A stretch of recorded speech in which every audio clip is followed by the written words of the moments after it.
Peace, family. A friend of mine the other day sent me a video of Kamala Harris. She was reporting on the note that John Kelly left talking about Donald Trump's presidency and the likelihood of him becoming president again. And needless to say that he was not too optimistic about it. You know, John Kelly is just another person in a long list of Donald Trump hires that do not want to see this guy get back into the White House. You had John Kelly, his former chief of staff. You had his Secretary of State, his Attorney General, his Secretary of Defense. None of these guys, and like I said, all of them have the ability to form their own opinion. And all of them came to the same conclusion. They do not want to see Donald Trump back in office. Now, and Kamala Harris, she said some other things about how fortunate the American people were that John Kelly just so happened to occupy the White House at the same time as Donald Trump to curb his behavior. And Donald Trump also, and Barack Obama also said the same thing, and other talking heads on MSNBC. And see, on that I disagree. And like I said, I agree with a lot of things that she said about this assessment on this report that John Kelly left. So I'm going to elaborate on the highlights that I think that she should have. First of all, the safety of the American people, the citizens of this country, should not be contingent upon just so whoever happened to occupy the White House at the same time a corrupt president takes the stand. And no, Kamala Harris did not call Donald Trump a corrupt president. I'm calling him that.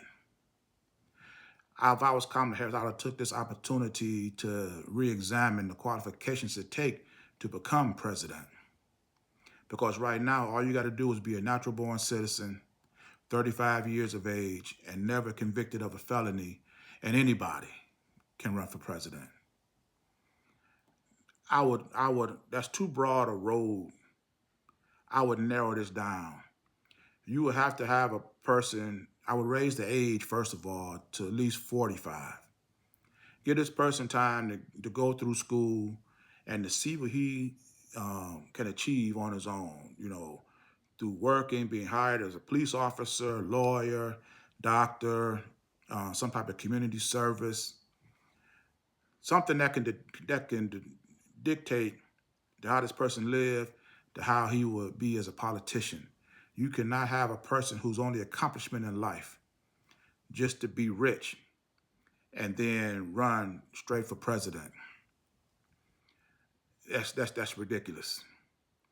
And then have this person whose only accomplishment in life is being rich politically undermine somebody who actually accomplished something.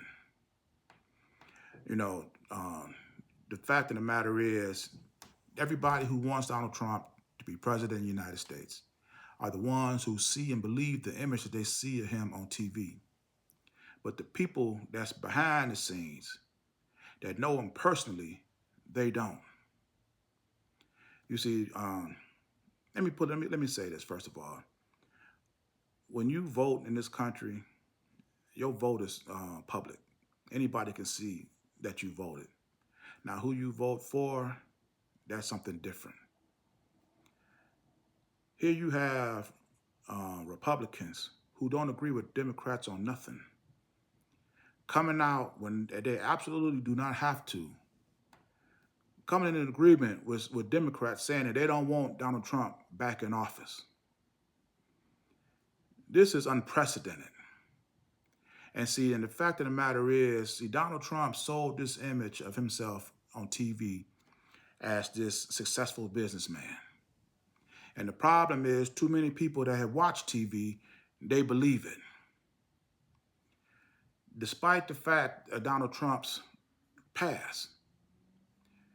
And the real troubling part is the fact that Donald Trump himself, he believes this image. Despite filing bankruptcy 6 times, dealing with his own money, bankrupting several businesses, and even being convicted of housing discrimination against black people, he still thinks that he's a viable candidate um, for president of the United States. And to me, I don't think anybody that's convicted of housing discrimination or discrimination against any kind, against any people, should automatically disqualify you to be any type of political candidate. Because, see, Kamala Harris, she was talking about the propensity, the habits, the likelihood of Donald Trump. And his past, his private life is filled with things that will determine the fact that this guy would be a terrible, terrible political candidate for any position. But that being said, like I said, Donald Trump, he's been getting high on his own supply. He still believes that he is this great businessman. And this is some type of mental sickness that this guy has, that he can't separate himself from the TV and not being on TV. You know, on TV, he could sit up here and talk about migrant crime and the dangers and the crimes and the eating of cats and dogs and pets of people and blame it on the Democrats, while at the same time, behind the scenes, he's undermining the bill that the Democrats and Republicans that came together to try to solve the border crisis. He stopped it and then turned around and campaigned on the border being open. This is, like I said, this is some type of sickness this guy has. He sits up here and says that Kamala Harris lied about working at McDonald's. I mean, first of all, who would in their right mind would lie about that? Then he goes out there and set up his own scene at McDonald's where he's actually pretending to work there, accusing Kamala Harris of lying about working there. I mean, this is crazy. Then you sit there saying how Kamala Harris need celebrities to come to her rallies for people to come and see. But Donald Trump, you yourself is a celebrity. You see how hypocritical this guy is? How could anybody vote a person like Donald Trump, who had cheated on every wife he ever had outside children, and be such a hypocrite, really think that this guy can be a viable candidate for president of the United States? Let me conclude this video by saying this. 4 years ago, here about, the people have already spoken on this matter. They answered no, they do not want to see a part 2 of Donald Trump's presidency.